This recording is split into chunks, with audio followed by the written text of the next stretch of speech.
Oke, selamat bertemu kembali.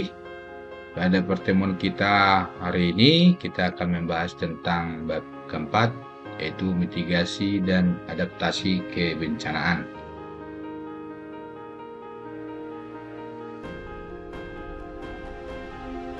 Nah, pengertian dan jenis dan sebaran itu topik bahasan kita hari ini. Kemudian pengertian dan langkah mitigasi bencana. Nah, apa itu bencana? Dalam hal ini, menurut Undang-Undang RI Nomor 24 Tahun 2007, rangkaian peristiwa yang mengancam dan mengganggu kehidupan dan penghidupan yang disebabkan oleh faktor alam, non-alam maupun faktor manusia, sehingga mengakibatkan timbulnya korban jiwa, kerusakan lingkungan, kerugian harta benda, dan dampak psikologis.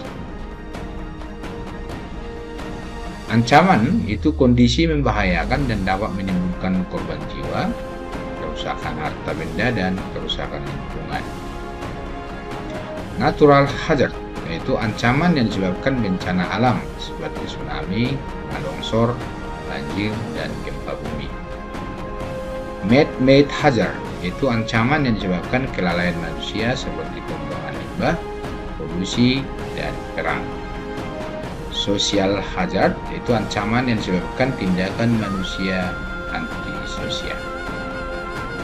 Kerentanan yang dialami dalam bencana pertama ada kerentanan fisik, ini terkait dengan jenis material dan struktur bangunan. Dua, kerentanan sosial terkait dengan kondisi demografi, jenis kelamin, umur masyarakat dan pendidikan, dan tingkat kesehatan masyarakat. Kerentanan ekonomi terkait dengan kemampuan ekonomi suatu individu atau masyarakat.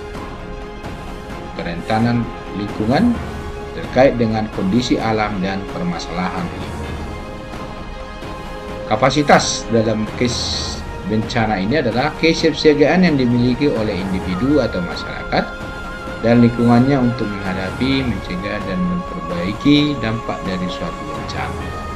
Ada kapasitas fisik, yaitu kemampuan untuk mendapatkan benda yang diperlukan dalam mitigasi bencana. Kapasitas sosial, tenaga yang terorganisir untuk dapat mencegah dan memperbaiki dampak bencana. Ketiga, kapasitas kelembagaan, yaitu kemampuan kolektif masyarakat dalam pengambilan keputusan mengenai mitigasi bencana. Keempat, kapasitas ekonomi, kemampuan masyarakat untuk memanfaatkan sumber daya ekonomi. Nah, bencana alam itu terbagi atas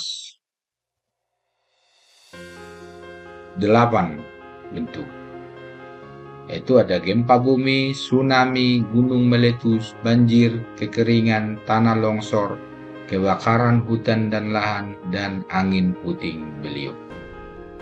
Kita lihat satu persatu. Itu gempa bumi, yaitu guncangan yang terjadi di permukaan bumi akibat pelepasan energi dari dalam lapisan bumi secara tiba-tiba.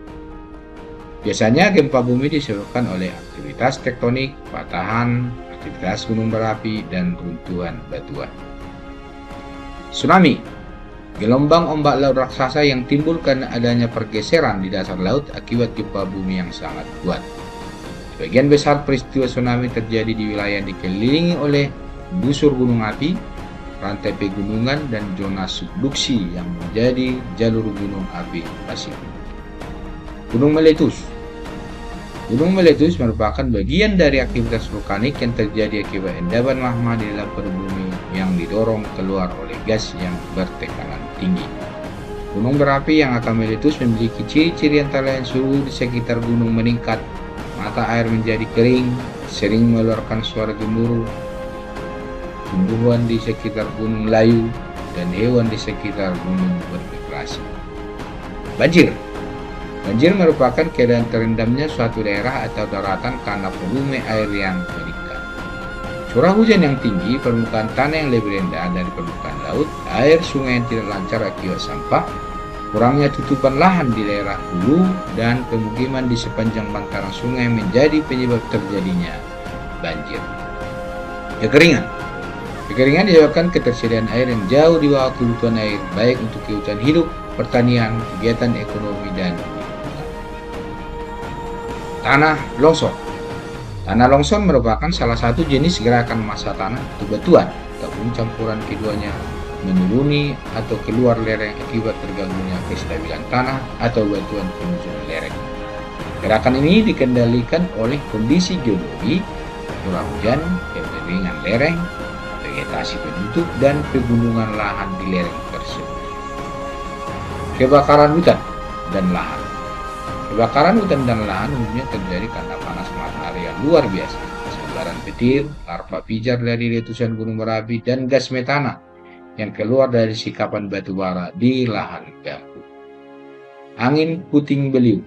Angin puting beliung lebih sering terjadi di wilayah tropis, di antara garis Bali Utara dan garis Bali Selatan, kecuali di daerah-daerah yang sangat berdekatan dengan garis Khatulistiwa. Angin puting beliung merupakan bagian dari peristiwa alam pada lapisan atmosfer akibat proses pertumbuhan awan hujan yang terbentuk akibat pemanasan intensif.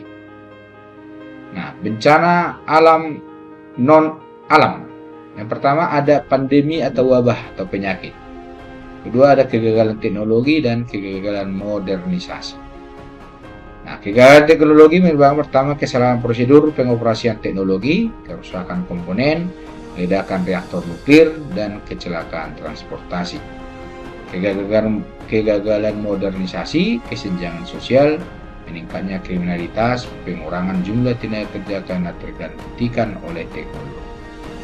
Nah, pandemi atau wabah penyakit ada COVID-19, SARS, Ebola, kolera, dan HIV/AIDS. Contoh bencana sosial, kerusuhan Mei 1998 dan teror bom Sarinah. Tsunami, dampak negatifnya rusaknya infrastruktur, meningkatnya korban jiwa, jaringan komunikasi terganggu, pencemaran air asin di lahan pertanian, dan air bersih. Dampak positifnya sebagai sumber penelitian. Gempa bumi, dampak negatifnya rusaknya infrastruktur, menimbulkan korban jiwa, jaringan komunikasi terganggu, dan jika sumber gempa berada di dasar laut dapat menimbulkan gelombang tsunami. Dampak positifnya, mineral dan batuan mulia naik ke permukaan sehingga mudah untuk ditambang. Banjir, dampak negatifnya rusaknya infrastruktur. Banjir tidak hanya membawa air tetapi juga sampah, dapat menimbulkan penyakit. Dampak positif, tanah menjadi subur karena adanya proses sedimentasi. Kekeringan, dampak negatifnya gagal panen, konflik penggunaan air, meningkatnya kematian ternak dan satwa liar, meningkatnya risiko kebakaran hutan dan atau lahan, dan kurangnya produktivitas hujan. Tanah longsor, dampak negatifnya musnahkan sebagian hutan, menghancurkan habitat satwa liar, rusaknya lahan pertanian, menghilangkan lapisan tanah subur dari lereng. Kebakaran hutan, dampak negatifnya hilangnya ekosistem, pencemaran udara, mengganggu aktivitas penerbangan, dan menyebabkan penyakit infeksi saluran pernapasan atas. Gunung meletus, dampak negatifnya merusak bangunan, menimbulkan korban jiwa, pengaruhi iklim bumi, yang lampau merusak segala sesuatu yang darinya. Dampak positif, menciptakan destinasi wisata, menyuburkan lahan pertanian, jadi sumber energi geotermal.